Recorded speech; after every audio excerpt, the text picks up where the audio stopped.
What's up, humans? Welcome back to episode 54 of the Human Music Podcast, Detox on Making Music to Heal. This week, we're interviewing Detox, a Producer Dojo alum and sensei, fresh off a Beatport chart-topping release with his Don't Be Afraid EP. We recorded this live on Dojo TV on 420, so we have some fun stoner jokes for sure. But we also dive deep on how Detox was able to write over 1,000 songs, why inspiration is overrated, using good excuses and loss aversion to sacrifice for your music, and moving forward in the face of fear. Please take a minute to support our sponsors. Those links are below in the description. First, Dojo TV, free producer live stream classes from the Producer Dojo Senseis and where we recorded this podcast.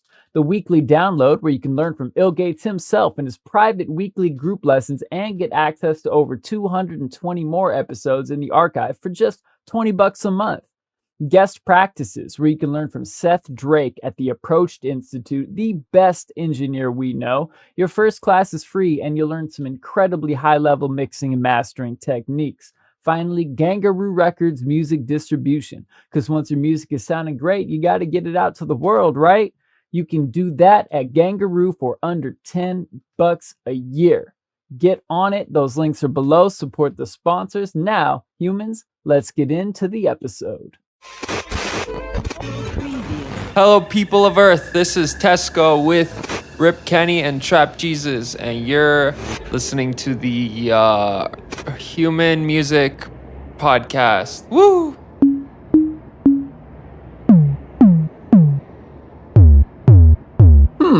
Human Music Podcast. I like it. Yo, what's up, humans? What's up, ninjas? Human Music Podcast, back again on Dojo TV. We got chat. Oh, wait, what day is it, guys? And it is I don't not know. 419. It's not That's 421. What day is Man, it? Oh, gotta be Detox remembers what day it is. It's Tuesday. post bicycle day. It's Tuesday. No, that was yesterday. It was No, it's bicycle post day. bicycle day. Tricycle day? It's 420. Hey. I am sober currently. Yeah, me too. Oh Weird. wow! He's Should I go? remixing- Should I go? He's remixing his life. I think you gotta. I mean, you gotta. I smoked last night at midnight to celebrate, but I had a lot of different streaming things to put together right now, right before this No, that's a podcast, and it just fact, seemed like a really bad idea to smoke before having to do like 9 technical operations in an order. Yeah, you and don't make want- sure this was going live. So Yeah. I'll get high for dinner afterwards. For everybody Yeah. in that chat, though, make sure you hit that shit for your boys here Yeah. and enjoy yourselves. Exclamation point dab. Right? Dob. Yeah, right. Yeah. Somebody start dropping those stoner gifs in there real quick so we can chuckle at them, and the people watching the podcast later who didn't show up on Dojo TV with us, link in the description.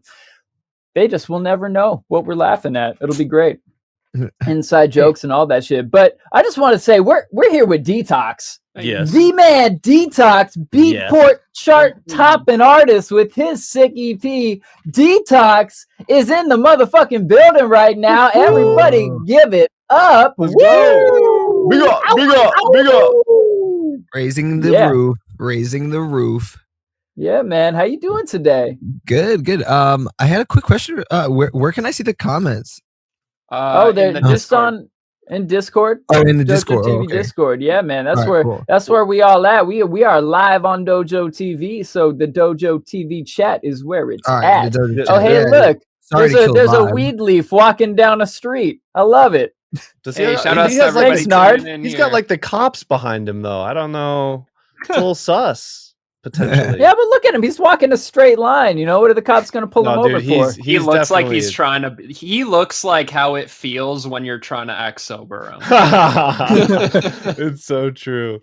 He's screwed though. He knows he's left screwed. foot, right foot, left foot, right Yeah. foot. There's literally no hiding. Literally being a weeb. Smile, but not too smile. Right. Is it your seatbelt on? Are my eyes wide enough, or are they too wide? Are they red? Should I squint more? Ah! I don't think he has eyelids though. But keep walking. That's right, Nard. Keep walking. Oh, it's free weed. Yeah, man. He's not under arrest. He's free weed. All right. Well, I want to give you, Detox, a chance to just like let the people know your origin story for the superhero you have become, a superhero of making music. What, where did it start? What got you into it? What were some of the key moments that led you here? Tell it however you feel like, and then we'll just freeform discussion until we run out of things to say and or time. Probably time. Yeah, all right, cool. So, gosh, where do I begin?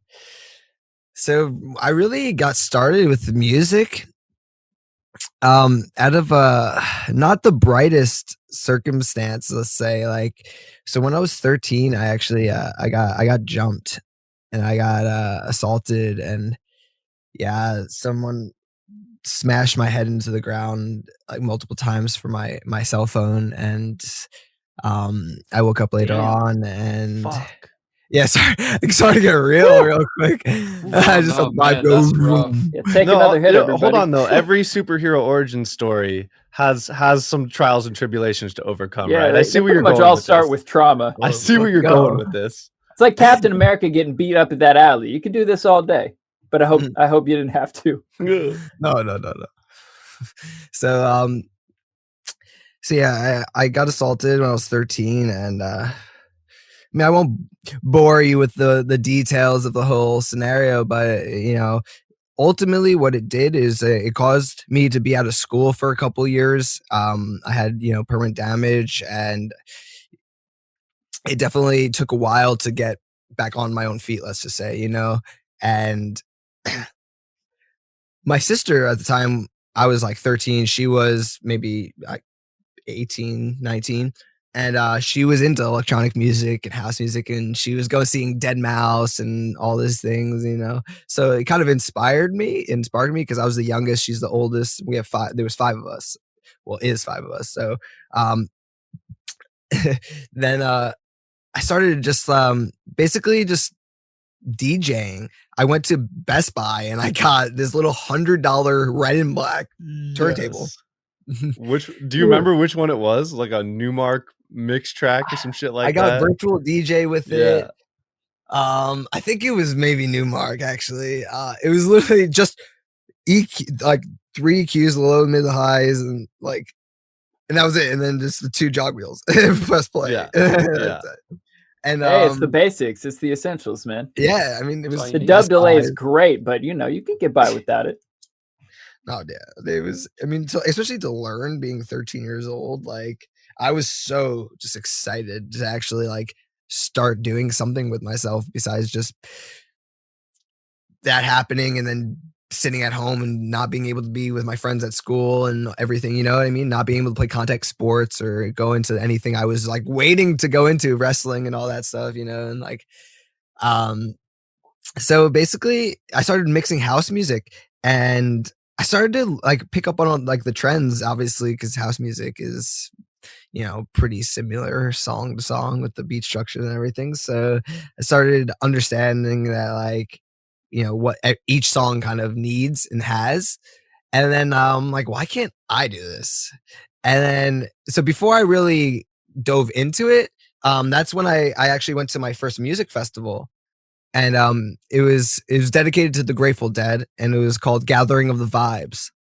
And it was in Bridgeport, Connecticut. So I live in Long Island right now, and it's right across the ferry. So I was 15 years old, and me and my friend, who's 27 now, so he's a little older, we just packed up our bags. We got invited the night before, and I was just like, it seems cool. Yeah, it's a concert. I've never really been to, so I didn't think anything of it. But then I got to this festival, this music festival, right? And it's I started realizing my people, I see grandparents passing a bowl to their kids, passing a bowl to their grandkids, and I'm like, isn't that illegal? yeah. So it's like being young and like I was always an outcast because I got jumped because I was not in school and just I was always out on the side, and I finally felt that like for like a brief moment, like wow, these are actually like this is like a community and it's a family here and there's people that are into like the same things I'm into and like my whole family doesn't smoke weed or anything like that so like just be in that environment is just like and to be young it really impacted me a lot and I went there was this thing called the karma wash. So basically the whole thing is just like just this one giant just journey and you wait in line. And there's like kids like while you're waiting in line, like blowing bubbles around you, like all, high spirits, just running around, having fun. And then you go up and you get to like this board and you spin this wheel and I got a hot wax. And then there's like these like teenagers and like and adults that like came and feather dusted you down and like just like not touching you, but just like around you, just like washing you, and you're going through these like, like these sparkling like washing. Like it's just some fun games, It's but a vibe. yeah, exactly. So the whole thing was just like this giant journey, and then you get to the end of it, and there was this older like a grandma or something, like maybe it's a 70s, 80s-year old, and she literally has this bucket of silly bands, and she literally picks one out of the bucket, she hands it to me, and she says, "Make it, be it." In my head, I just went. It's like make it within to go out and be it in the world. And at that moment, I realized like what I wanted to dedicate my life to and what I wanted to do because I was impacted in such a way at this festival and just like the whole journey of how I got there and all the pain that I've been through and then finding a place where I actually felt myself. And it impacted me in such a way that like just I said, this is what I want. And I was 15 years old and she gave me a silly band and actually it was a pineapple. It was a pineapple silly band, right? And so at that moment, I decided I'm going to, be quiet. I'm going to sit back. I'm going to go back to my house by myself and I'm going to work hard. And I want to make 1 hour's worth of original music. So when I was 15, that was my first goal. Before I even started really producing was make an hour's worth of music. So do whatever you got to do, make an hour. So whether it was samples or this or that, whatever, I opened up. First started in Ableton, then I went to Reason, and then I went to like FL. So I jumped all over the place. What are you using now? I'm in FL Studio now. So You. yeah, gang. I kind of went the opposite. I started in FL and then moved over to Reason, but that's what's up. Really? Yeah. Yeah. I mean, I learned a little bit from everything. You know what I mean? Totally. And it was just a cool process. But back to the story. So now I forgot where I was. So you're An gonna hour's you worth decide of- to make an yeah. hour Okay, yeah, there you go. worth of music. Dang marijuana. 420 show. Hey, that's cool, man. That's why we got 4 people on the podcast. So when you lose your train of thought, you got 3 other people to get you back on the tracks. Yeah. That's also why we're not smoking up right now because we'd all be like, Yeah, You'd all be like me. No, but so yeah, so remind me again. Hours worth of original music. Hours with original Yes. music. So that was my first goal to really do. And it took me exactly 1 year to make an hour's worth of music. Obviously it was shit. It was crap. Sorry. It was garbage. hey, it's your And- episode. You can say whatever the fuck you want. Yeah, man. Swearing highly encouraged on the Human Music Podcast. 'Cause I gotta be honest we though, say dirty words. an hour's worth of original music only took you a year. Like I took 3-4 months on the first song I ever made. Like I thought that was a good idea. So like you're not doing that bad, man. I mean, like my again, like I'm very open-ended, so like I'm not so critical on myself. So it's like my main goal was to get that hour out just so I can play a show and I could just be me as an artist, not a DJ, an artist. Yeah. So that's all I really cared about. It's like if there was a few songs here and there or whatever it was that were crap or whatever, okay. But ultimately, obviously, my first mix was garbage. But oddly enough, the way the universe works is that when I got an hour's worth of music and I put it out there, and once I got an hour's worth, a year later, I actually got my first opportunity for a festival, and my first festival booking came through. And so oddly enough, obviously I take it, right? And it's in New York. It's called Disc Jam. You may have heard of it. It was a small little festival up in upstate New York. Went for like 9 years strong. But so I ended up getting to play there. And the weird coincidence apart it, the whole point of like this circle and what really solidified it even more for me that like music is what I need to do is that the festival, if you know, is dedicated to pineapples. Oh Which my is that same god. silly band. So like I still have the silly band today. Like it was a huge just a thing in my mind and my spirit, just like to validate like who I am and where I am and like what I'm doing and like you know what I mean? Like and when you get up on Yeah. stage, you all know like you put your raw like skin, like you know what I mean? You put yourself out there and me being 15 years old and young and like yeah, people like will always be like, oh, you're just young, it's okay, like don't worry about it. Like, but like if you mess up or this or that, like but as an artist, like that you know, it means a lot. So it's like I went up there, I played hours with music. Obviously, I'm not like Yeti or this person, that person, but I was playing around those types of people. And like so it was just like it was amazing, but at the same time, it was like obviously I wasn't great, so it was like very discouraging at the same time because it was a good set, but it wasn't the best set. You know what I mean? Because it was hours of original music. Like no people don't really normally do that, especially being Yeah. like 16 years old. You know, like For real, man. Definitely. but yeah, it was just a crazy just that first initial. That's what really like solidified just me within like myself to say, yep, this is what I want. And then after that, it was just like synchronicity after synchronicity of things just lining up and telling me like it's okay, you're learning, it's okay to go down because right after this you're going to understand something and you're going to go up. And it's just like this whole process of learning. And like I finally started to understand how I learn and you know started creating my process. And then honestly, like I was putting out my spiritual warfare mixes. I have 8 out right now, but I kind of halted it and I was pumping out, they're like a half hour to an hour each and they're all originals. So I was pumping them out like every 2 to 3 months, another half hour to an hour's worth of music. So it's like just getting that process down is like what really just like every time would just like make me feel more comfortable.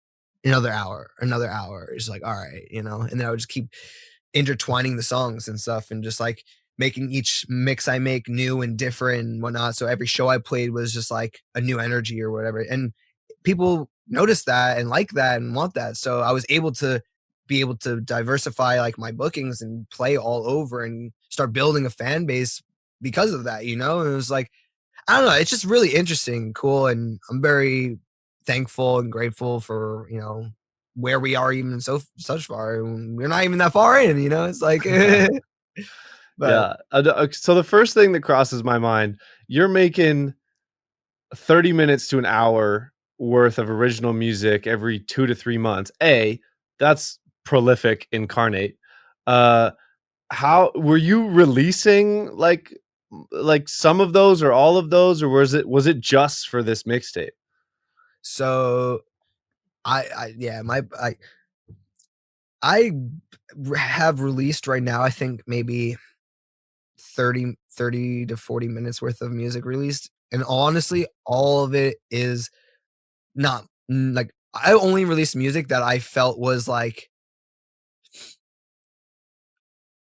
the next step, you know. So I always done it in a progressive way. So I have right now I have 1,000 songs and Wow. that I could play out at shows. And right now I have maybe my EP was the debut EP for myself, you know what I mean? But like I have like maybe 30 songs before that released.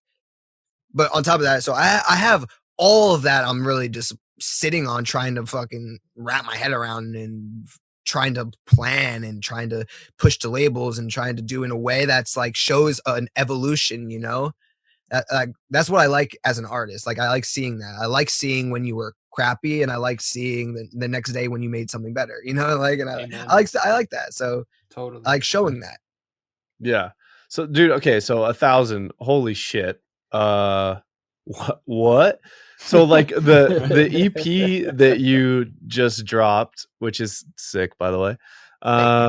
What like chunk of that 1,000? Is it like towards the end, or is it from the middle, or is it your favorites from the whole thing? So the last 3.5 years is when I really made that like chunk of all that 1,000. Because I've been making music for 10 years. A little over that now. I've been saying that for a little bit, so maybe like 11 or 12 years now. So I started making music. I'm 24. I started making music when I was 13. So yeah, 11 years. And just in the past 3 years, I met Dylan Ill Gates like 4 or 5 years ago, or 4 years ago at the first Lost Lands. So after that, that's when I really started to take it even more serious, like, because I was taking it serious when I was younger, when I was 15, but as I could as a 15-year-old going to school. Well, actually, I wasn't in school, being homeschooled and doing everything, you know what I mean? Like, just being a kid. So, that is, I would say I made Don't Be Afraid last year. Okay. Yeah. So it's probably within the last like 300 songs. Sick. So sounds like the prolificness has sped up somehow. Well, not somehow. You've been doing it for long enough to have it pretty dialed at this point. You mentioned part of the process of you learning was figuring out how you learn and figuring out what your process was. Obviously, to get to 1,000 songs, you have a pretty solid process. Would you mind delving into what that process looks like, and maybe touch on how you figured out how to learn and whatnot along the way? Yeah. So obviously my first chunk of music production for the first 7 years was just me teaching myself and learning and reading and watching YouTube tutorials and all that good stuff. But ultimately, just having a deep love for music helped me break down the things, like, the songs that I really enjoyed the most. And breaking those down helped me realize just like how every, song kind of follows these same structures. And then just constantly repeating, you know, finishing songs. So what I like to do, I like to give myself time when I make music. So I'll duplicate a cool ass beat for a minute, and then in that minute, I'll throw, in the middle, a cool ass, drop like sound, like a bass growl or something. And then I know before that I want to make an intro, so I'll delete that. And then I just give myself time, lay it out, just duplicate it, repeat it, and then change it over time. You know what I mean? Because that's all music is. Yeah. It's just changing of sound over time. So if you give yourself time, it makes it a lot easier. So if you just work on banging out a full 2.5 minutes to 3 minutes, it doesn't. I could sit there and worry about one song for a year and work on, each individual thing, but you're kind of holding yourself back. If I sit there and work on 100 songs in a year and, just focus on creating, like I said, that process and not worrying about necessarily like the individual, small, like, because no one's going to hear maybe every single one of those 100 songs. So if 75 of those are you learning and you trying new techniques and they're cool, but they're not going to be releasable or something like that, like, it's still a lot better than you wasting 3 years trying to, make only 10 songs. So it's like a lot of it's you could be a open-ended artist, or you can kind of nail yourself, to the wall when it comes to being an artist and be critical of yourself. If you're too critical of yourself, and like a lot of things that I could do is like, for example, risers or drum buildups. Sometimes I'll just throw in samples again, just to give myself time. And then when it comes down to actually finalizing the project, I'll just take it out and replace it with my own snares and follow like those similar, you know what I mean? Like, so it's just like, don't be so hard on yourself. Be open, pull sound from wherever you basically can. Don't limit yourself, and just keep attacking it, and don't get stuck on just one idea, because ultimately, like, you're never going to make that one idea perfect. But if you try that one idea a million times, you're gonna hit it. You're gonna get it pretty damn close eventually. Like, like one of those times. So yeah, I don't know. Yeah, man. It sounds like a lot of what you do, just you've got a lot of preparation, like those sounds, types of sounds you'll need, that you can drag and drop right at your fingertips to keep the creative flow going, so you can focus on more that like overarching theme of the song, making sure the song works as a total piece. And then you can come back once you have a total piece and worry about which minutia to change out.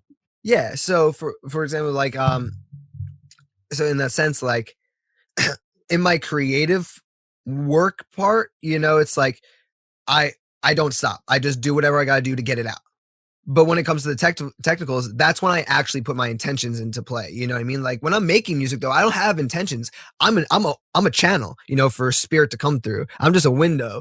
I'm just here feeling what I'm feeling and channeling my emotions, because someone maybe will come across this point and feel similar and connect with me. So I make music not to party. I make music to heal. And those are my intentions behind it. So when I make music, I just make whatever I feel at that moment. And I don't say, no, I need this sound to be exactly like this. It's like, I just put it out and get whatever I can out that's close to what I want. And then I worry about actually getting it there later on. Like, the first thing, though, is just, again, giving myself time. Because that's the hardest thing, Two quick questions here. Actually, one's not a question. I see Goostronics and Nard in the chat saying build the skeleton and then fill it with samples, or like the organs of it. I think good analogy for what you're trying to get across here. But you said you're making music to heal. Is that kind of the idea behind the Detox name and brand, and kind of what you're trying to push there? Oh, 100%. Like, if you come across my set at a show, at a festival, and you're there to party, like, you'll have a good time, yeah. But if, you come across my set and you might be in a little, you might not be yourself today, I damn well bet you at some point you'll get there. You'll feel that. Man's You'll is a feel back to psychedelic yourself. over here. I love this. Your shows are a psychedelic, basically. It's love, man. You know what I mean? Yeah. And ultimately, like, I look out for you, and I make music because I want you to understand that you're not alone. Because I'm alone sitting in my freaking trailer working, feeling alone, but I know deep inside there's hundreds of people out there that are just waiting to get back out there into the festival life, and just waiting to connect and feel that, just community again, and that just, Yes. So like, that's why I feel like now that's why it's even more exponential, like, just what, like, everything. Cause I stopped just not believing in myself, not believing in all the process. And I actually started to, and now the past couple of years when I started to, I still have those days whenever I'm doubtful of myself, always, but I have to remind myself, oh, I'm learning something new. I may have been inspired by a new song I listened to recently, and now I'm trying to take that technique and implement it. So until I really understand that and apply it to my process, I'm not going to be back at that up and make that, banging song. How many artists have you heard go, I've been making music for 20 years, but it's still like day one? Yeah. Totally. Yeah. So that's why, because you're in a state where you're learning a new process or something new to apply to your process, and that takes time to evolve and adapt. So if you're down, don't be discouraged. Just remind yourself that, oh, I'm learning something. So keep, work a little bit harder, and then you're going to swing up and you're going to bang out that cool song that you're like, oh, and you get the chills and you're like, this is why, Yeah. If you're trying to innovate in anything, undoubtedly you're gonna be a beginner at that thing you're trying to innovate in for at least a period of time, right? If you're doing something new, you're not just gonna like fly into it being the best. Like, you're gonna have to struggle a little bit at least.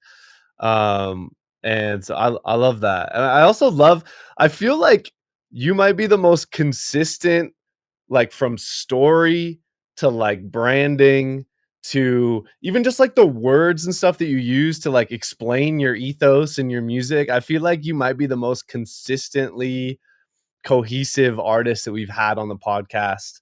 That's a big reach, but I'm gonna put it out there because I do feel like that right now. Is that something that's been intentional for a while, or did that did that kind of come step by step for you?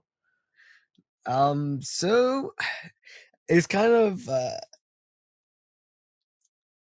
if you want to say, I don't want to say skeptical, but controversial maybe, but I'm just a very, if you want to say, emotional, spiritual person, and I just have always believed, and if not myself, in something bigger than myself. And I always believe that we can get there and we can work hard. So I always set my bars higher than normal. And when I don't get there, which I never do because I set it too high, I get down on myself and I make myself work harder, but I'm just aware of it. So it's like, I don't let that discouragement pull me down. I let it maybe, take me back a step or two, but I ultimately at the same time always keep in my mind and my heart, the bigger picture and why I'm doing and why, we're doing what we're doing. Amen. Sick. Hope that Yeah. answers your question. No, it totally does. I wanna kind of jump back to your earlier days in production when you were like learning to get as quick as possible. I know that there's probably a lot of people here that struggle with the prolificness. And I don't want to glaze over that because we could easily move on to talking about other things, but like the prolific nature of how many songs you've made is important enough that I want to return to it a little bit. Um, when you were just getting going, is that something that you had to learn, like that quality comes through quantity, or is that something you just like stumbled on? And like what are some other things that like as you were like learning to make music also allowed you to make so much as well? I mean, you mentioned the giving yourself time, duplicating the beat out and then filling it in. I think that's a huge one, but I'm sure there's others having made 1,000 songs. And also selfishly for myself, like I need more of the sauce that you're putting out there because I'm the opposite of you. Cheers I for take that. fucking Yeah, for real. forever to do everything because I'm like I'm too hard on each idea. Like each idea Yeah. has to be fucking Well, great before I there's move your on, answer. I There's know, your right? answer. But 90% of making music isn't making music. It's all the emotional and mental state that you're in. And if you can allow yourself to, it's not just music, it's art, it's painting, it's anything. If you allow yourself to fully just open that door, and I mean, I've just been lucky enough to where, I've moved around so many times in my life. I've been homeless. I've lived with nothing. I have nothing. I can be with nothing. And I can be okay. And like, so whenever I go up, I don't take that for granted, because if I like when it comes back down, like I said, like I know that I'm just in a period of like transition or whatnot, and I will go back up. So I just know that time is like the most important time to work. So it's just a matter of like knowing yourself and what you really want out of your music and how much you really want it. You know what I mean? Like in that sense. And it's like you don't want to like overdo yourself. I know someone posted in the dojo the other day about like how many hours a week do you make music, and like everyone laughed react at my post my comment because I said like 70 to 100 hours a week, but that's because I wake up at 6 a.m, sit in this chair. I haven't worked in like 6-7 months, and I've just been doing this, and like that's been my process, and that's been my like, and even when I was working, I still made it so I didn't have to tie myself to a bunch of different things. I didn't get a nice car, so I'd have car payments. I didn't care about getting the next luxurious iPhone, this or that or whatever. I just worried about my music. I obsessed over my music. I woke up, I breathe, I would just that's all I cared about. If I didn't want to make music, I still put myself in front of the computer. I said, no, you got to make music. And then just because you got to break those like bad habits and force and make new habits. And the only way to do that is to kind of overdo what you're doing. And even if it's like a negative habit, if you force yourself to like, like once you start doing it too much, you start realizing like, You're associating with it. Yeah. So it's like, you just gotta, making music is so much more than making music.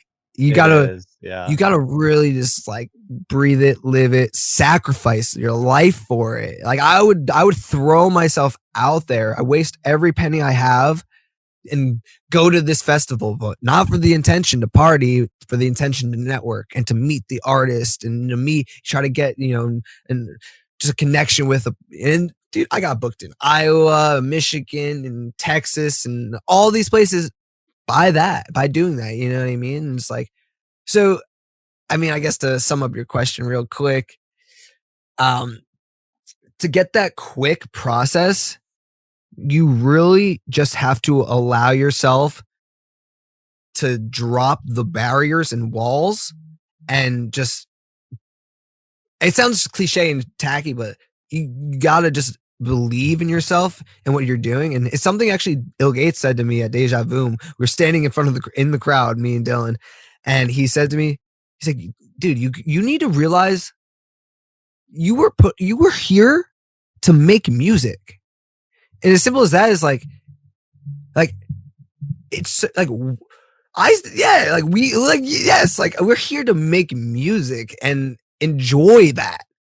So if you're not enjoying it, you gotta figure out a way to get that creative juice flowing. And sometimes it's by just there's a million different ways you could do that. I don't know, but again, like I said, like you gotta believe in yourself. You just learn how your emotions work and learn how, like, when you hit those walls that, it's not there to discourage you or bring you down. It's there to teach you, and it's there to help you get back up. And when you do get up, it's going to be a bigger swing, Yeah, I love that. And I encounter that frequently in sessions where people are like, oh, I'm not inspired, or I'm not this or that. And it's kind of hard sometimes to tell somebody in that position who hasn't built those habits yet, like, yeah, basically the way you be productive is just sacrifice everything in your life for this and do it all the fucking time. And it's not, you don't make it a habit, make it your everyday everything.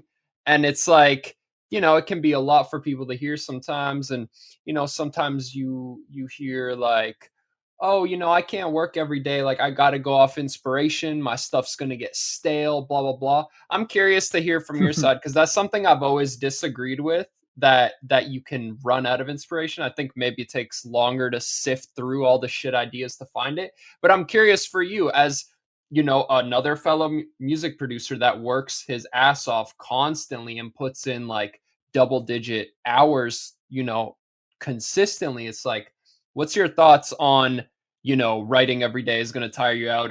And I know you kind of touched on it, but I'd love to hear like just a bit more on your philosophy and kind of like, for the people out there, where you look for inspiration. How do you even like see that part of your process? How do you like continuously keep, like you said, evolving with each track, pushing forward and find that? Yeah, a lot of it is knowing when you are burning yourself out, and when you are feeling that you're getting stuck somewhere. My position is, I may go outside for a minute, get some air, whatever, or roll up another blunt or something, or go back to it, but at the same time, it's like I'll start something new then, or I'll just, because there's so many things you can sound design, you can make drums, you could just, there's a million things you could do. So like, sit down and make 100 risers in a row. Yeah, it's like I've sat down, worked for an hour on a song, thought it was complete trash by that hour, felt discouraged, and then just hit file, new project, opened up Serum, did a hybridize, found like created this random dope sound, got inspired off it. Or just went on Splice or something, shifted through a couple things, found some inspiration. Like you get, it kind of goes back again. You gotta want it. Like, inspiration can come from anywhere. Gotta want it, dude. But yeah, you chase this shit. It's like a high. It's a high. You know what I mean? Like there's ways you can and things you. I mean, think about it. You wake up every day. You set your life up. You eat the cereal or whatever you eat in the morning because it makes you like it. It tastes fucking good in your mouth and satisfies you. You set up your little life to get your little fixes and this and that. Like it's the same thing. Like if you really want it, if you really love it, you'll set your life around and dedicate yourself to it. It's like the reason why you guys are doing this is because you want to involve yourself in more ways, not just the music, but you want it to be about the music. So how can I keep inspired? By doing things like this, talking with people, or you know what I mean? Like just this, you gotta want it. Yeah, Amen, absolutely. I just want to echo this, man. Like inspiration is overvalued and overrated. I think especially with people who are like beginner and intermediate producers, because they think like, no, I've got to have this like special moment in order to do the thing I do. But that's really the difference between an amateur and a professional. Like that book, The War of Art, like super bars on this. Like a professional is a person that just shows up every day because this is what they do. They told the world this is what they do, and this is what they do. And you feel a little sick, you show up and make some sick sound of music. You feel a little tired, you show up and make sleepy music. Who cares? Like this is what I do. I told the world I would do this. And like you said, if I don't know what to write for a melody, design a drum, design a patch, make like sit down and make a bunch of effects, like anything, like just show up and do something that will help you tomorrow when you might be more inspired. Exactly. I don't leave this chair. I literally sit here 6 a.m. till midnight, do what I gotta do, go to the bathroom, come back. Like, Yeah. Do you Okay, so you do leave the chair a little bit. Important note for everybody listening. Please leave it's the okay chair. to go to the bathroom. Yes. Please leave the chair for necessities. when you get big But enough, they'll just DoorDash carry and you out Uber like a Eats king. is very useful. Mhm. Yeah, it's just not for saving money. Yeah. Also, like batch cooking. If you're gonna take an hour to cook a meal, cook 7 meals at once and put the rest in the fridge so you can walk out there and just be like, okay, scoop of stuff in a bowl, back to the producing. I mean, so when I was in LA, living in LA, when Dylan moved to LA and he was building the dojo, and that's when I was hanging out with him, building the dojo there. And same thing. It's just the mind state is you got to live it, breathe it. We would chill. We would still hang out, eat food, watch South Park, chill, smoke a joint, have a blast. But it like that was like our in-betweens of our work, of music, which was just everyday grinding on whether it's building the studio or whether it's just setting up our environment or just doing more things to just better create a foundation for ourselves, Yeah. Amen. I wanted to bookend that inspiration note with there's a quote from Stephen King, like prolific fiction / fantasy writer. Someone asked him, do you write every day or do you write only when you feel inspired? He goes, no, only when I feel inspired. Luckily, that's every morning at 9 a.m. Like like that's how a pro looks at it. The inspiration isn't the thing that sparks the session. The session sparks the inspiration. Yeah, The things that make you go, holy shit, I love this, happen because you were sitting down and working on stuff and then it just happened, right? Like you Say that again for the people in the back, Evan, because that is a quotable fucking caption if I've ever Bars heard. on bars. Yeah, for real. The inspiration is not the thing that sparks the session. The session is what sparks the inspiration. That's Amen. Hallelujah. that's the quote. Amen. I think. I hate to counter you because I'm pretty sure that's not a Stephen King quote, because that one is actually from the War of Art.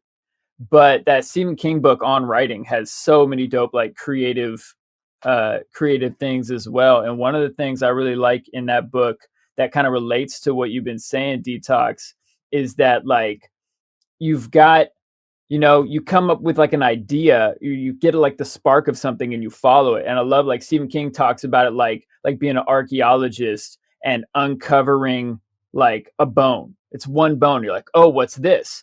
You start sweeping it off little by little. And you're like, oh, it's a toe bone. Oh shit, okay, it's attached to a foot. Oh, that's a big foot. I wonder what kind of foot this is. You got to keep going up the leg to find out. And eventually, like, oh shit, it was a T-Rex the whole time. Good thing I just kept uncovering it little by little and not trying to make it what I thought it was supposed to be. I just followed the idea to where it had to go, to where it had to take me, and did my best not to get in its way. Yeah. I wanna amend my quote. Thank you for fact checking me. The quote from Stephen King is, "Amateurs sit and wait for inspiration. The rest of us just get up and go to work." Yes. It is. And those two quotes are basically the same basically the sentiment. same, And but- I know we've said both of them on the podcast a few times because they're that important. You need both. Yeah. You need both for everyone out there on the interwebs. You need all of that. Yeah. And, like you said, like immersing yourself in the creativity. Read what other great creatives have written about being creative. Listen to podcasts where people are talking. Like, that's why this podcast exists, because we wanted to talk about it and talk to other people about it. Like, it's a good set up good excuses to become inspired in your life. That's the fact that you just said that triggered something in me. Good excuses, because everyone always has this negative connotation on excuses, but you can make excuses for yourself to better yourself every single day, and that's how a lot of this did start. So if you want to backtrack a little bit, like making good excuses for yourself, saying, even though it might not be true, but telling yourself, oh yeah, you're gonna get that reward if you do this, but even though you're not gonna get it, you know what I mean? Just telling yourself that, because eventually, maybe you actually might get that. Amen. It's kind of the same idea behind the loss aversion we've been using with Remix Your Life. Like, oh, I've got to spend at least 10 minutes at my computer working on something musical today, or I lose $5. Well, my excuse to show up is, well, I don't want to lose the $5, so I might as well show up. That's setting yourself up for a good excuse, whether it's like for the positive reinforcement, the negative reinforcement, it doesn't matter. Set yourself up for success. How you build and what you want to do. For sure. You were saying, Evan? Oh, I was just gonna say that the other thing that I really want to hammer home is that this concept that we have just nailed home entirely, it doesn't happen without the other piece of this that you clearly have demonstrated, and that's the sacrifice bit. Like, you can't show up and go to work like some days and then hope the inspiration hits. Like, you have to build your life around this, set up the habits to do it every day a little bit, and really be ruthless with yourself to get enough of the seat time in front of the computer to have that inspiration hit. Inspiration feels so special to people, and everyone would agree, because it is rare, right? And an amateur would assume that it comes from outside of the computer and just hits you and then you start working, because it feels that rare, right? But the groundwork for being able to have those inspirational moments is the sacrifice that allows you to sit there and channel that inspiration when it finally does come, right? And that's something that you always know. You talk to people and like they say they want to be a producer, and they say they've been doing it for however long, but you just know, like, some people understand the amount of sacrifice they need to make, and some people are going to make excuses about the time that they don't have to put into it, right? Well, and which one are you going to be? Which one are you going to be? Totally. And yeah, it's cool to be a hobbyist, but yeah, I mean, be honest self-awareness yourself, for everybody, right? It's like, depends on what your goals and what you want. But if you want to be the best, baddest motherfucker and you're not putting in the best, baddest motherfucking hours, exactly, what Big you facts. expecting? So, Big facts, bro. For example, like I when I was in high school, there was this girl who was like 4 years older, maybe 5 years older. So I don't think I was in school with her, but I knew of her because I was the youngest, so I had older siblings. And I actually just saw on Facebook today, she's like, oh, I've been making music for 16 years. 16 years. And she's like, I finally just got signed to a management. And I'm like, yo, that's just goes to show hard work pays off. Doesn't matter how long it takes. Because, all right, here's your goal. Here's where you are. Here's the starting line. Here's where you are. If you won't fight to get to the starting line, you won't fight to get to the finish line. So you got to work hard. And there is a process. There is there's a bunch of paths that can lead you here. But you gotta start chipping away. It's like that meme. You see that meme? It's like they're like picking away, and like there's gold and diamonds right at the end of it. And like the one guy who's right there gives up and turns back, and the guy who's behind is like gonna keep going, fucking get it. Like there is a goal, a dream. It's not far fetched. I mean, unless it's like becoming invisible and going to outer space, like it's kind of shit. Elon's got you on half of that already. Yeah, exactly. But if Elon gives up on this whole space thing, somebody else is gonna make it behind him. So he knows he's got to keep pushing. Becoming invisible, though.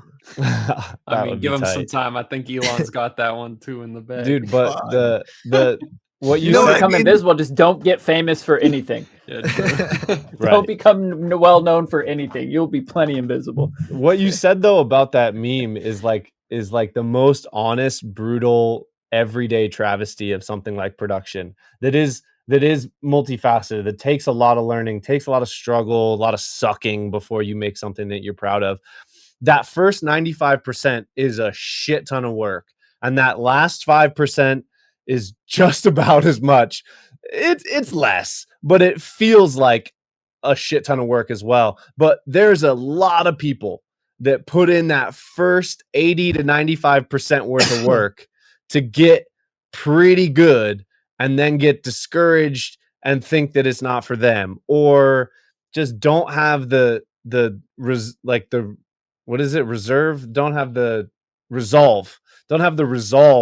to actually push through that last 5% that then gets you to the gold and the diamonds. Like those opportunities, they're there for everyone. And you see it all the time, just like the person, like, which one are you going to be? Are you going to be the person that like ruthlessly sacrifices, or that just, is a hobbyist? There's so many people that you talk with that are like, dang, this guy's really good. And then like just almost gets there and then stops. It happens all the time. And so like, just, the takeaway here being just whatever you got to do to get through that last 5%. You got to go take a walk. You got to roll up another blunt. You whatever it is, just make sure you sit back down in the chair. Don't just walk away from the chair forever. No one wants to almost make it. Yeah. That's worse than it could be 5 years. Close. It could be 10. It could be 16. It could be 25. Who knows? Maybe you finally make it big, making acid jazz when you're fucking 75. Doesn't matter. Hey man, if you love it, that'd be tight, dude. Because imagine if your way of going out was to just produce a fucking opus. Just the last thing you do. I'd even be down with that, man. Bro, like I just saw on Facebook a music video of two like UK drill rappers who are legit like old dudes in their 70s. I just saw that. Yeah. You just saw that shit too, right? Yeah, like dude, what? Like these dudes, and they're lit. They're really good. It's like, damn, like these guys got voices. They got swag. They're out there rocking their like hats and overcoats, sitting in London. Like, what's up? Like, like, all right, man, legit. Like, I listen to that, man. And so you never know. Like, y'all ever seen one of those little infographic memes that goes around like, at age blah blah, so and so was still doing this. Like at age 25, such and such famous person was still washing dishes, and at age 32, so and so was still doing this, and at age 45, so and so was still doing this, and 54, so and so was still doing this. So like, if you got a dream, just keep going, live your dream. If you know what is what you want to do, like, that's the thing. People worry so much about this, like making it some arbitrary line that they cross, like a finish line in life. But that's not what it is. You're living your life. What life do you want to live? Do you want to live the life of a musician, of a producer? Then live it. That's a success, that you chose not to live a life you hated in favor of the life you wanted. Preach. Regardless of what amount of like accolades or money comes from it, do you want to live this life? Do you want to live this struggle? Because it'll be a struggle going to a job you hate every day. Like, you want to get up at 6 a.m. to sit in the producer chair, or do you want to get up at 6 a.m. to commute to an office that you can't wait to leave? Hey, man. But Luke, I'm not 100%. inspired. That shit right there inspires me. Right. Like, oh, right, this is what I want to do. Oh my God, Goosetronics with the fire in the chat. Like the thing that you were just talking about where like, Morgan Freeman hadn't started acting until 45 or whatever. Like Count Dracula was 412 when he moved to England in search of new blood. Sauron was 54,000 years old when he forged the One Ring. Cthulhu had seen galaxies flare into life and fade to darkness before he put madness into the minds of men. It's never too late to follow your dreams. Thank you so much, Goose. Fucking I brilliant. appreciate you. Brilliant. So as being someone that has proved they can do the hard work, proved they can do the sacrifice, where do you see yourself taking this next? Do you have a plan for the future as crystal clear as your current brand is, or what do you find inspires you now? So it's weird because as things become, move along and things become more serious, I feel like I look at some artists and I get like, how are they so cool with it? How are they so calm about it? And how are they so, like, it's like, to me, it's like I said, like my music is literally me, and I isolate myself, and I don't go out and hang out or go to bars or drink or talk to people or do anything. Like, I don't socialize like that. Like, I literally isolate myself and make music. So when I go share that with people, it's like so so much. So like, I don't know, I see some artists that are just, like I said, they're so cool about it, and it's like the more it comes along for me, the more actually, like, not afraid I get, but like the more serious it becomes, and the more I realize that like literally like every choice I kind of make is like either deterring me from that dream or pushing me to it. Like even down to like the foods I'm eating and like all like everything. Like, so that's why I'm like, to get my process, like to do all of that, like I had to sacrifice a lot, obviously, but like then you got to even really thinking like you got to sacrifice even more in just your daily routines and your lifestyles and your habits, and just like I said, your eating and like everything, just to get your mind state in the right place, and just like I don't know, like it's the more serious it becomes, the more I realize the more I have to take care of myself, and the more like that like it's real. But it's not that it's more real now than it was before, because if I didn't do what I did before, I would never get here. Mm-hmm. So that was real, because that was the starting. That was me saying, screw the world, I'm going to do this for myself. And it worked, So that was like, that's the hard part. But yeah. No, it's true though. I feel it. The answer that I heard was, well, what's gotten me this far? Sacrifice, putting in the hours, being okay with having the ups and downs, and that's what's going to take you the rest of the way. It's beautifully simple and also absolutely true.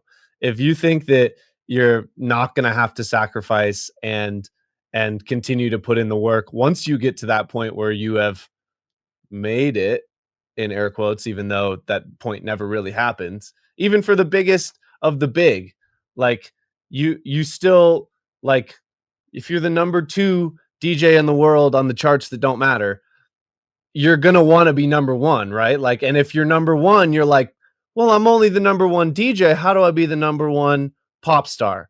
And if you're the number 1 pop star in America, you're going to be like, how am I the number 1 pop star worldwide? And if you're that, then you're like, how do I become the best selling artist that's ever done art? And then how do I they just keep going. You're never going to actually make it. I don't want to be the number 1 artist on Mars. Exactly. Mars bitches. Now now I just need to figure out how to get my music transmitted throughout the entire multiverse so that Jerry in his car listening to human music gets my stuff piped in.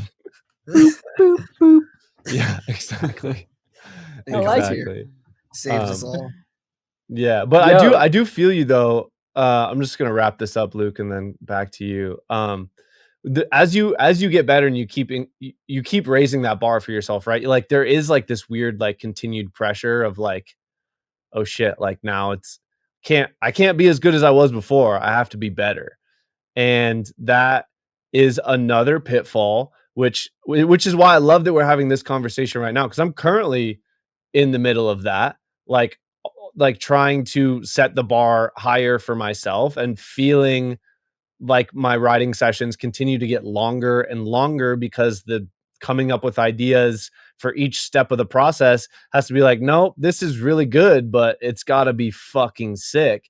And like that, like, continuing to try and raise the bar for yourself is not the way to raise the bar for yourself. The way that you do it is to continue to put down the ideas, continue to knock it in your own way, continue to try things, continue to experiment the whole way. And that thing that is fucking sick will pop up. The thing that I have, continue to and will probably always struggle with is the trying to think of the sickest thing rather than just try things until the sickest thing appears. It's like the one thing that I need to get tattooed on my forehead and have a mirror on my computer screen. Got to make sure to tattoo it backwards. Thank you. I probably would have fucked think of that the little up. things. I probably would have. Doesn't matter if other people can read it. It's just you in the mirror. That it's like this. The great ideas don't come through thinking; they come through trying. Right. So, just a helpful reminder for everyone out there as you do continue to raise the bar for yourself. The pressure of trying to make the next sickest thing you've ever made that's not helpful. It's not helpful. Just keep using your increased talents to put out a large quantity of ideas that then your increased talents are just by default going to yield that next thing that you're going to wish you would have thought of if you sat there trying to think of the things, right? Yeah. Luke, what were you going to say? Well, I mean, just high five you on that one, man. Yeah, like, trying to think about what to do is a lot harder and less fun than just doing, like you're saying, just show up and do it and then decide which parts of what you did were the parts you want to move forward with. 100%.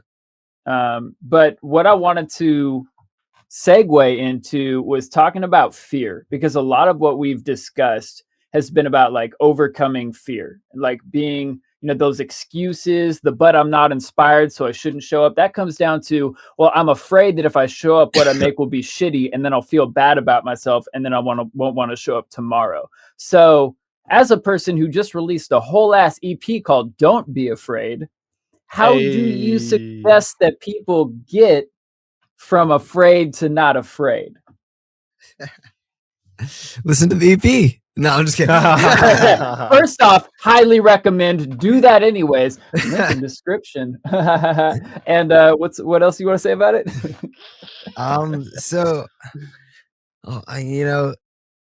It's hard every morning waking up and looking in the mirror and just believing in yourself.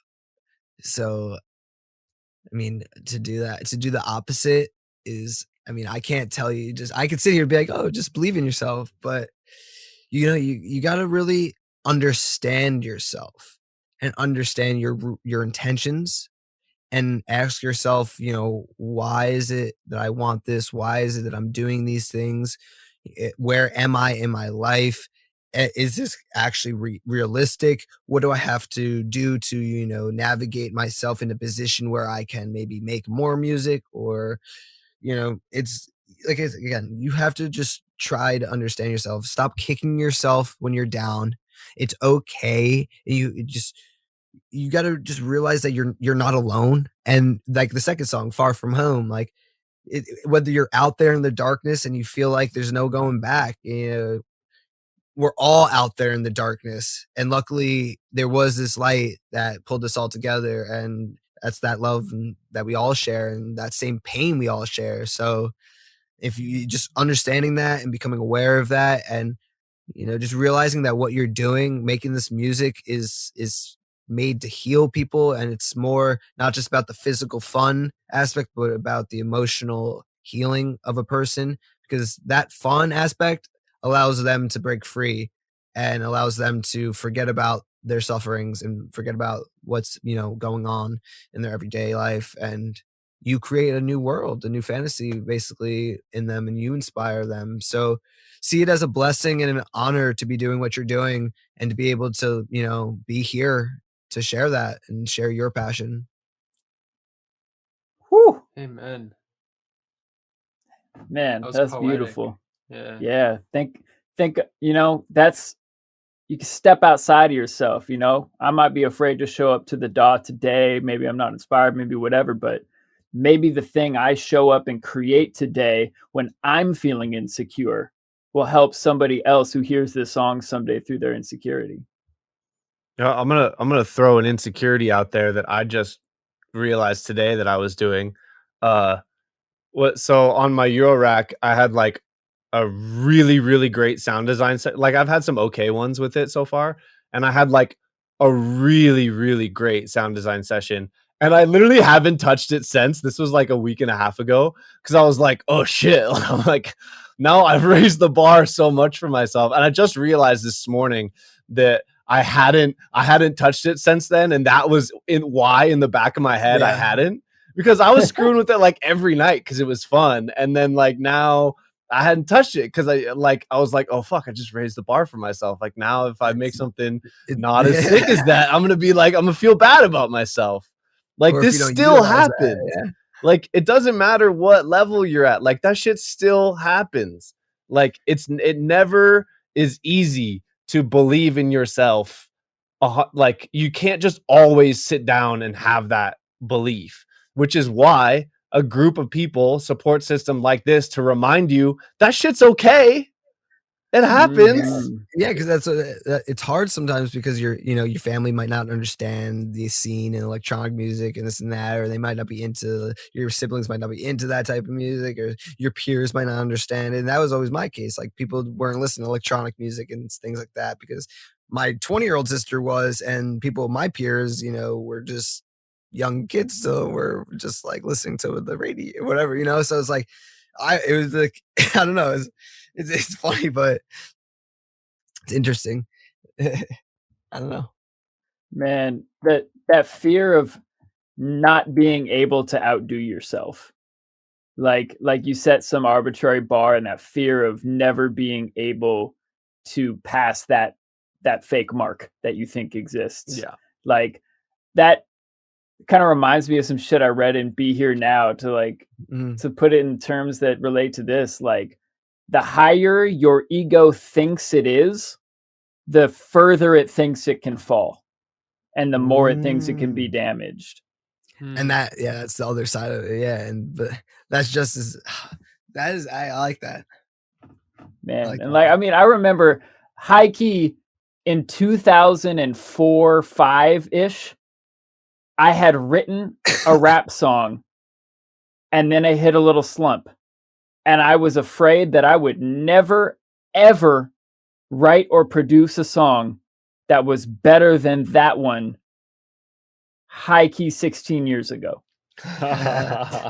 Man, I've definitely been there too, but I think one mindset shift that's really helped me get out of that kind of way of thinking and like trap myself like I used to is like kind of seeing everything as like you like basically like how in biology you'll have two things come together. Generally they'll reproduce and like split off and make something that's like a genetic copy of both parents, whether that's a cell or whether that's like animals or whatever. Seeing that failure of a song, or that song that you'll never be able to like outdo, or your sound design session or whatever, like instead of just seeing it as like progressively like staircasing up and I need to keep stepping up on the next step and pushing myself up and planting my feet on here. And now I'm at this level. And then I'm going to take one more step and I'm going to be here. When you kind of treat everything as like, you take kind of like a genetic approach or whatever, where it's like, I have this thing that really works. I'm scared I can't outperform this. What happens if I blend this with this? Let me try and make like 5 or 10 different copies of that. And then maybe one of those hits. Or you got 2 that are based off the same idea, but they're different enough to where you'd consider them their own thing. Now you can make 5 to 10 variations off of those. And then it's like, you know, maybe I'm just overly analytical, but when I think about, you know, certain parts about my style, I'm like, oh, okay, here I'm doing one of those things, or this song is one of those, or, you know, this is what I'm aiming for. And it's all kind of based off of like this, like generational kind of evolution and like concurrently growing these ideas. And I think if you see like Evan, you were talking about, you know, that sound design session that went very well, and now subconsciously like you're not feeling it as much.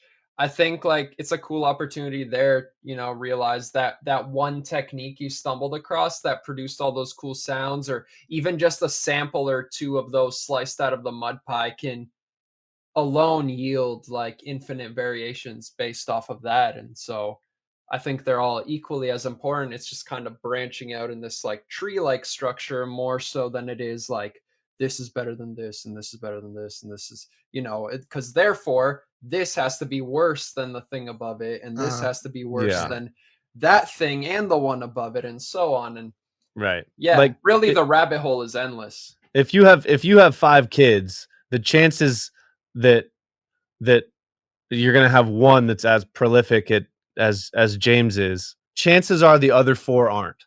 But if James has 5 kids, one of those is probably going to be even better than he is. I guess that's I'm one of 5. Yes. So hopefully I don't have 5 kids. Yeah, I know. And we're back after technical difficulties. Thanks to chat for hollering at us with their favorite weed strains they're smoking today. Nard's smoking the Blue Universe, and Goosetronic's got that MK Ultra. Squeedot dabbed an indica hybrid he can't remember the name of, so it must have been good. I was just gonna say, everyone needed a spliff break anyways. That was intentional. That was intentional. Little aliens Chef Womp really got that. Ooh, yeah, Chef Womp's balling out here. The aliens pulling the levers on our podcasting recording software clearly got so high tonight that they forgot what they were doing. 100%. Yeah, you saw it was just a glitch in the simulation. Everybody, don't worry too much. We're gonna be fine. But yeah, we made it. We're back, and we'll probably find a way to pick up the pieces of where we might have been in the conversation 5 minutes ago before everything just shit the bed on us. But hey, we roll with punches here on the podcast. Yeah. You kind of have to. After 53, 54 episodes. Technically, this is 54 because Ilgate talked so long on those amazing stories. We split it into 2 episodes. So 54. Damn, that's wild. Yeah, right. We're going over a year and shit, man. Like, but like you said, you know, you say you're going to do something, you just keep showing up and doing it. Yeah, I didn't know this is your 54th. That's awesome. Yeah, man. We've been really doing it, man.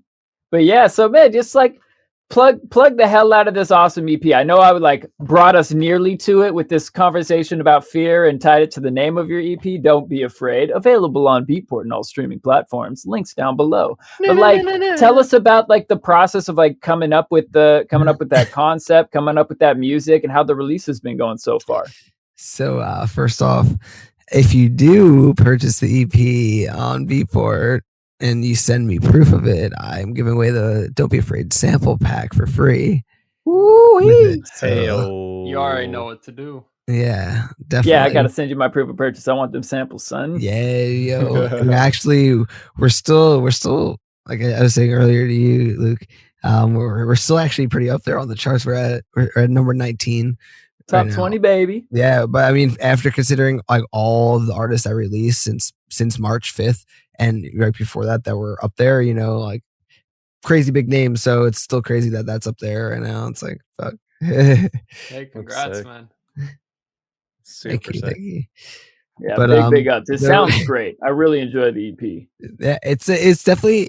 So I didn't really plan on all those songs being as one EP. You know, like I said, like I just create on my emotional state, and I tend to, I guess, excuse me, I guess like my emotional state, it changes every few days or something. I don't know. Like I just made these songs like within a span of I guess like a week or two, and like I was just in the same mind state and vibe. So they ended up like being standout songs out of like the bunch I made, and they kind of just fell together.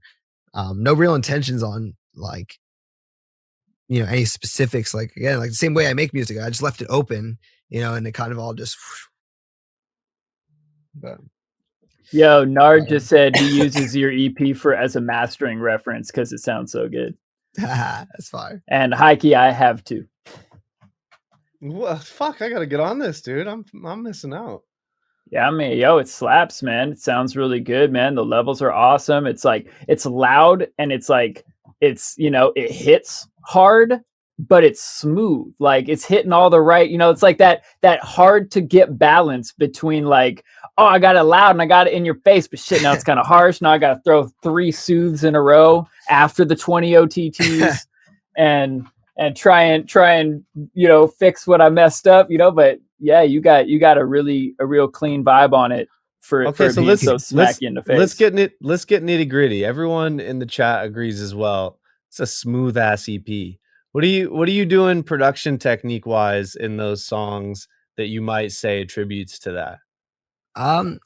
So a lot of people, it's kind of a common mistake to make, but a lot of people always try to put their sounds and shit up louder when you mix your music at a quieter level. It makes a hell of a difference because your sounds, once you start EQing them and boosting them or whatever with like distortions or blah blah blah, you're gonna, let's say your EQ is here, you just throw it on a sound, and right off the bat the levels are peaking like up like +4 +6 or whatever, which is it's pretty high. If you instead do subtractive EQing and you take the levels all the way down and then you start giving it new shape at this lower level, then that allows you to boost the volume up louder at the end of the day, because it's not like those frequencies aren't already at their max and then you're trying to push it up more. So it's not like, what I mean, you're giving yourself just like overall headroom on all of your levels and then on your master, and then what I mean. So it's like I mix my music down at a very quiet level, really. So like, maybe my kicks will be like peaking at like -12, and then like I'll have my snare like a negative, or maybe it'll be -9, and then my snare like -12, and then my sub around -12 as well. And then I just start inching up all the other sounds to start fitting in the mix properly. But I always keep that reference. I when I mix down a track, it's always kicks, snares, drums, and then sub, and then all of the sounds I'll bring in. That's what's up. Do you have like any order of operations of like past, like clearly you're getting your whole rhythm section together and placing the more melodic and FX on top of it, but do you have like an order of operations? Do you just go with what feels the most important first? Like when I'm mixing down, or yeah, when you're mixing the tracks back together. Yeah. So I mean, like I said, I'll always start with my kicks, then my snares, my drums, and then my sub, and then my sounds. So how I mix down every single track. And that's actually something Dylan told me, like basically like you put it in like a 1 2 3 step. You basically said that kick, snare, sub, and then all your synths. And basically the reason why I do that, and especially with bass music, a lot of like most songs, the kick and the snare are always like the most pretty much dominant thing. It gives the whole rhythm, the whole vibe of the song kind of. And so once you have that set and you set your sub in a relative rate. So typically I set my sub to about like -3 to -4 dB of a difference from where I set my kick. So wherever I set my kick, whatever sound I have for my sub, if it's just a straight sub or if it's like, a sub with like a mid-range growl or something on top of it, I'll set that to about -3 or 4 dB of a difference from that every time. And that always obviously like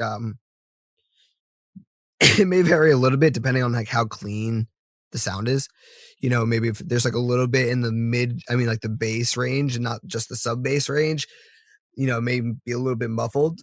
So I try to I'll EQ all that out. I kind of always try to separate, like if I have a sub sound that has a high end to it, I always try to separate like right in that bass to sub range. Like there's that weird, I don't know. It's like this weird gap that always sounds like cluttered because it's like that kind of muddy low mid range. Yeah, you got that because you got the stereo image on the highs, which are high. You got wide stereo image up here, and then you go down to the sub and it starts becoming mono. Because you only have one signal come out of the sub. So there's that right before that, there's that period where it's becomes this narrow tunnel tube, and if you have too much there, it'll just overall just clog up your mix. So excuse me, I'm dying right now. Haven't talked as much in years. Here you go. Yeah, pass that through the Zoom real quick. Thank you very much. But now I forgot your question already. But we're kind of talking about order of operations for getting your mix together and everything. Oh yeah, so yeah, like I said, just that's kind of how I mix out all my tracks. I try to do that right off the bat. So as soon as I pull in my kick, I'll set that to its level. Right when I pull in my snare, I'll set that to its level. And I'll try to do that right off the bat. And then if I get cluttered later on, then I'll take it back. I'll mute everything, solo out my kick, make sure that's good, and then do the same thing again, kind of backtrack. Yeah. Oh, you were talking specifically about that cluttered low mid area, and you were getting to a point on that. Oh yeah. So, in that range, like I said, because the sub is obviously more is mono, not stereo. You really have to be careful, because that's why you do side shading with your kick, because your kick may share the similar range, right? So you do the side shading because there's not enough room. But when it comes to your hi-hats and stuff like that and your lead synths, you don't have to side chain your hi-hats to your lead synths or anything because they have such a more wider stereo image, So I guess that's the reason why I reference my sub to that. So I always will isolate my sub bass or whatever. And the reason why I was bringing up that mid range is I'll EQ that part out to kind of separate it. So if it's clustered or muffled or MIDI, I'll just drop that third parameter down and kind of cut out all those frequencies to kind of separate the main synth part of it, and then the sub bass. And then that sub bass, what's cool in FL is you can see where the peaks are hitting basically in the EQ. You can see at what velocity they're peaking at. So I could tell if my sub is hitting at +3, but all my other sounds are hitting at -6. I could tell I got to EQ that down.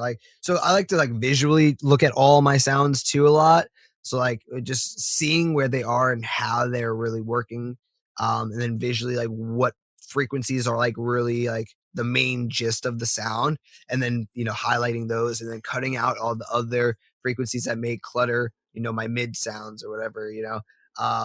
Just being extra careful with little things like that, taking time to just nurture and treat these sounds properly, and man, I'm trying to think of specific little things that maybe most people won't think of. I mean, I think everybody, if they're not doing it, would immediately level up tonight if they went to their best mix projects so far. Take a look at your leveling. If you're early on in your process, don't even worry about the shit. But if you've been writing music a hot minute, if you're a couple years deep and you got a bunch of tracks and some of them are slappers, go back and figure out what that is. Make it a template or burn it into your memory and see what rough kind of leveling relationship you have between your elements and all that kind of stuff. Because yeah, man, I think that bit you mentioned on carving out space to separate the elements and also having leveling, that's all stuff like I'm super huge on anything that I can get people like get them to bake into their process earlier on if it's some shit that they know they're always going to do. Like if you finished 50 songs, right? Like let's use the race analogy. You've seen all of the landmarks on the course, you know roughly where you are based on what landmarks you're seeing, right? You know which direction to run in, where to turn, blah blah blah. So it's like you know some stuff later on in the process. Start anticipating that earlier on and setting yourself up for success earlier on. It's like some of that shit's mindless, right? Like the leveling stuff, like you said, you go back and tweak it, but in the beginning it's You're like, trying man, to this set is a that. really solid foundation for me. Let's roll with this. Yeah, and that's what kind of helps out in getting that quick process too, you know, 100%. is just like understanding. That's why I stress finishing like a full song, because if you could finish full songs, then you create a full process, and then you just keep getting better and like diving into that process. Yeah, I find, and tell me what you guys think about this, but I find the better, like quote unquote, better you get at music is just because you've reached the finish line enough times that now you can start like pulling some parts of later on in the process to earlier on. And I'm Yeah. not talking about in your Yeah. writing phase, but I'm talking about, you know, little shit like leveling, post processing, you know, the way you group stuff, the way you route stuff. Yeah. All of Dude, that even is like, even with Eve- that, I was but just I gonna feel say, like we're gonna say the same thing. Go yeah, for it. probably. Even in your writing phase, you start to get an intuition for what sounds are going to cause a problem later, and totally. what registers they're going to play. So like yes anding what you said, like it even subconsciously trickles back into sound selection. Oh yeah. Like, oh, don't use that. Listen to all that mud. Let me find a Yeah. different kick. Yeah, exactly. The distinction I want to make though, just and I totally agree with you, but the main reason I'm bringing this up is because there's so many sessions where people are like, "Oh, I don't want to do that because it's gonna hold me back." But like that little point where you're like, "Oh, I mix my kick here and then my snare here relative to that, and then my sub here." Having a good kick snare relationship will not hinder your creativity. It is fucking crucial. Nobody has ever said, "I want floppy drums." That's the shit I'm talking about. Having your sub slap is not going to make your track worse. It's not going to hold you back creatively. Find all of those little things and implement them. But then, Yeah. yes, I agree. The more like adaptive approach is like, yeah, throughout the sound design. But like that shit is thoughtless, and you can get a really solid mix foundation by not thinking Exactly. hard at all. On every Yeah. song. Yeah, because E- it is like 80% of the mix. All the cool sound design is like shit floating on top, but like people are dancing to kick snare sub, and it's the easiest to mix. True. 100%. Yeah, I mean, like Sorry to cut you even off there, so. but No, you're good, man. Even so far as like when you're writing something, like transpose it. Like if you're like this is sounding good, but like is this fitting, right? Like your intuition, like, oh, I need to transpose this up an octave. And then all of a sudden you can turn the sound down 6 dBs because it's not fighting with that other, like that ARP Yeah. that you had in the C3 range. It needed to be in C4. And then all of a sudden you're like, holy shit, I could have fought myself for hours trying to get this to work, just playing the wrong register. Like those Yeah. are the kinds of insights you start to glean subconsciously only after you've realized you're screwing that up before. Like I can't tell you how many times I overcrowded the mid-range, like C2, C3 with so many things.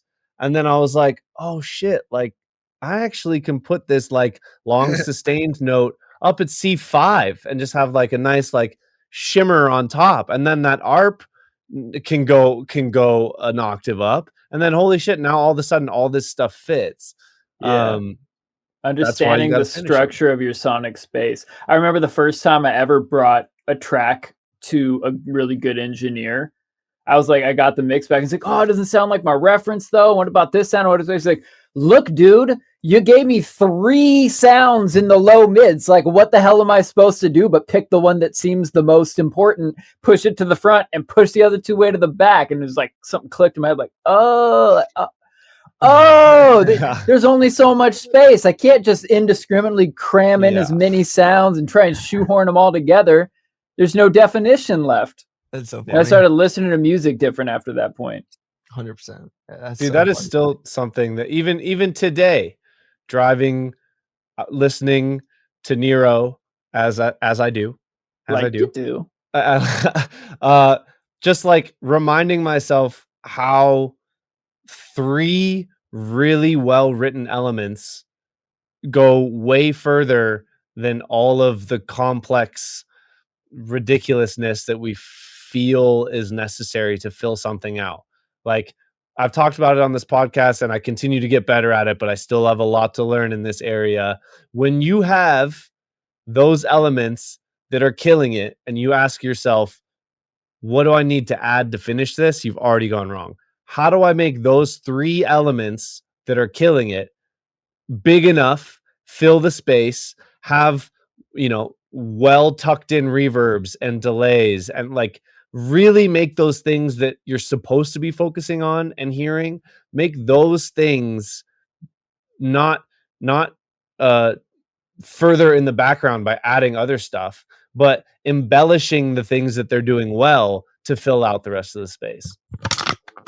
Yeah, it's like being more creative with what you have. Just I everyone I teach and like I have lessons with or whatever.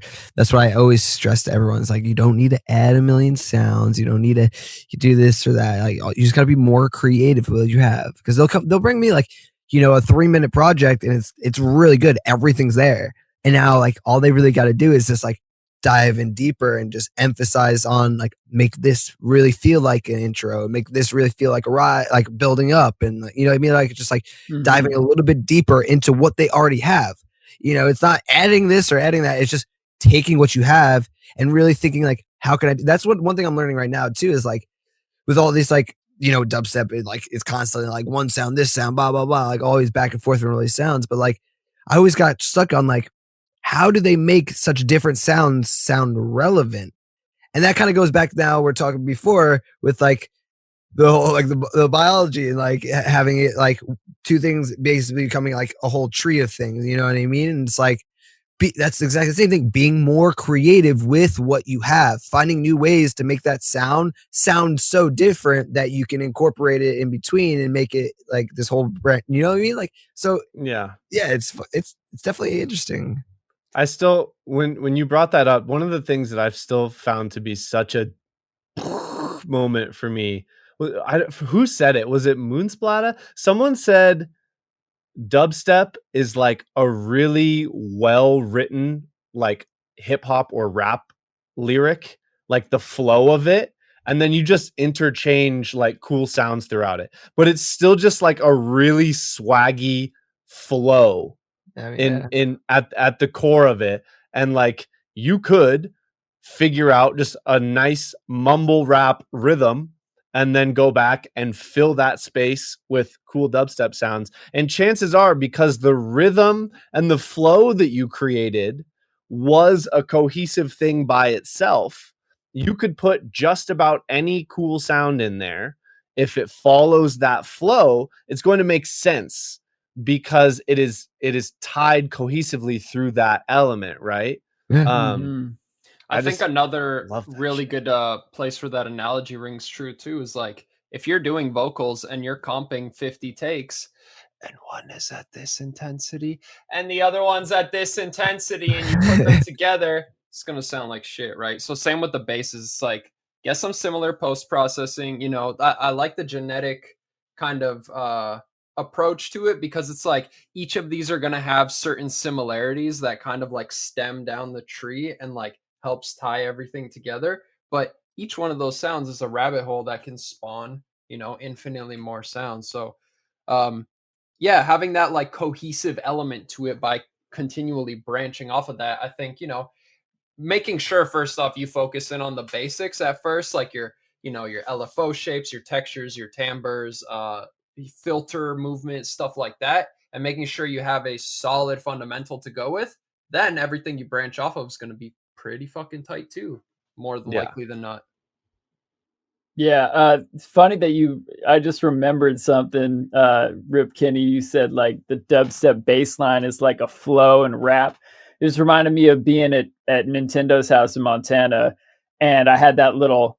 He had the house drums going, and I had that little rap, and I like laid down the rap, and he's like, "Well, how do we get a bass line?" I'm like, "Oh, let's just drag this actual rap, copy it onto a MIDI channel, and now we've got the groove of that rap, and just like change the notes until it sounds right."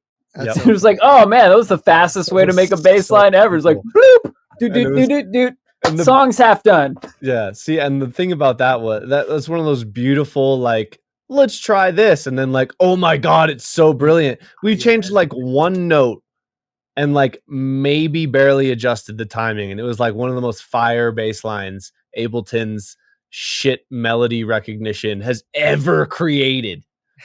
Like, I can hear that bass line in my head right now. Boom, boom, boom, doom, doom, doom, doom, doom, doom, doom, doom, doom, doom, doom. Dude, it's so good. It's so good. We gotta reach that fucking song. We've talked about it on the podcast a year ago, and that's just still not out. That's so ridiculous. That's a whole other podcast.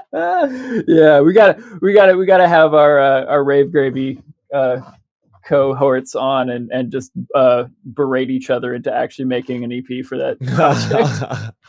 Oh man.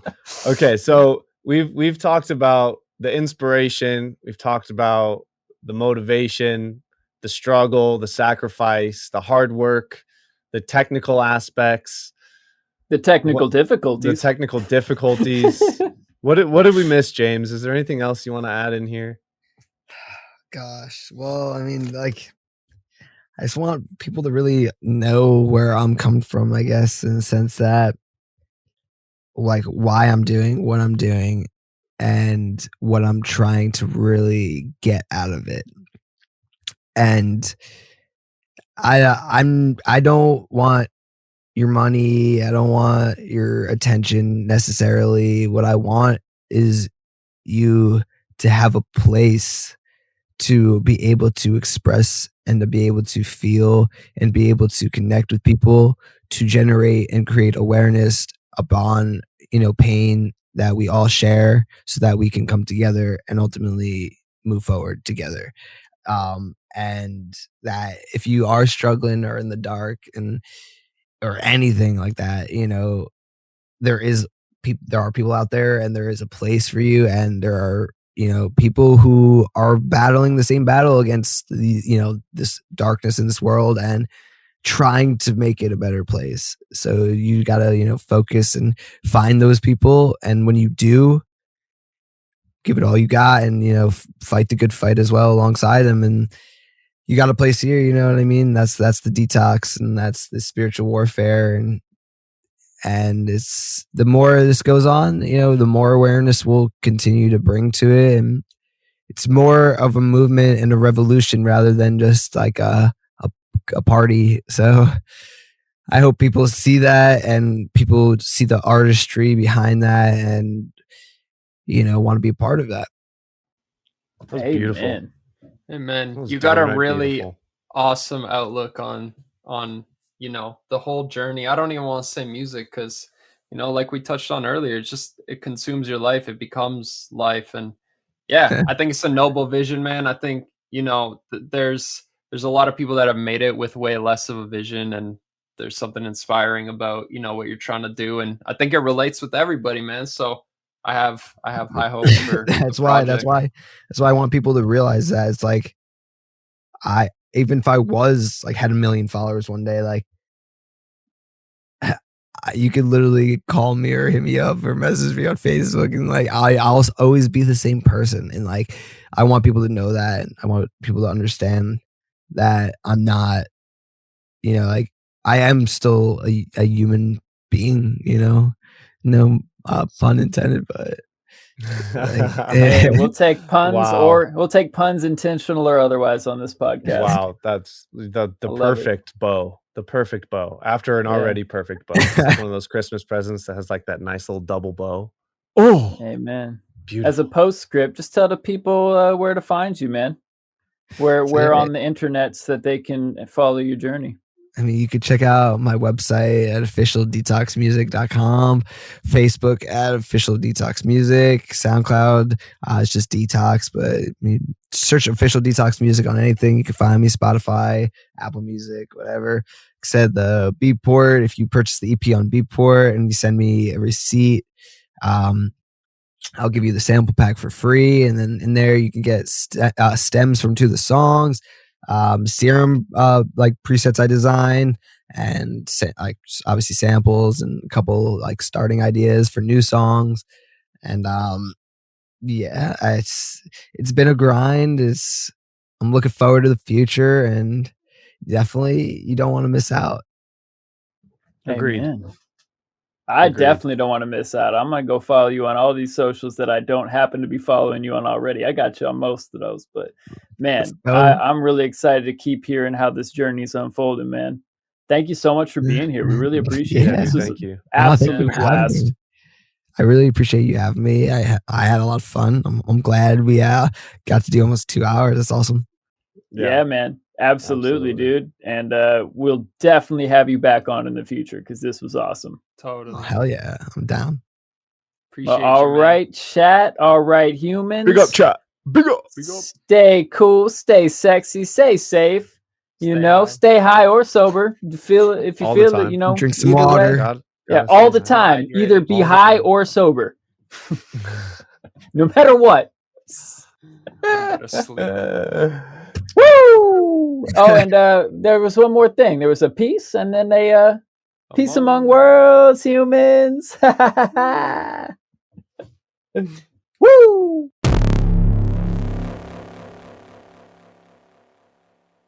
Humans, thank you so much for tuning in with us this week. Again, we appreciate you. Shout to Detox. Make sure you follow him at Official Detox Music. Follow us at The Human Music Podcast or on Twitter at Human Music Pod. You can check us out next week when we'll be interviewing Torbjorn, who's a super dope producer, DJ, and live streamer. And we've got a lot of good stuff to talk to him about. Finally, another shout to our sponsors, Dojo TV, where you can watch us record live episodes of this podcast every other week and get a ton of other free classes from Dojo Senseis.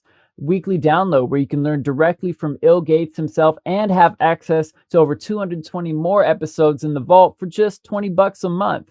Guest practices where you can learn from Seth Drake at the Approach Institute, the best engineer we know. First class is free at guest practices.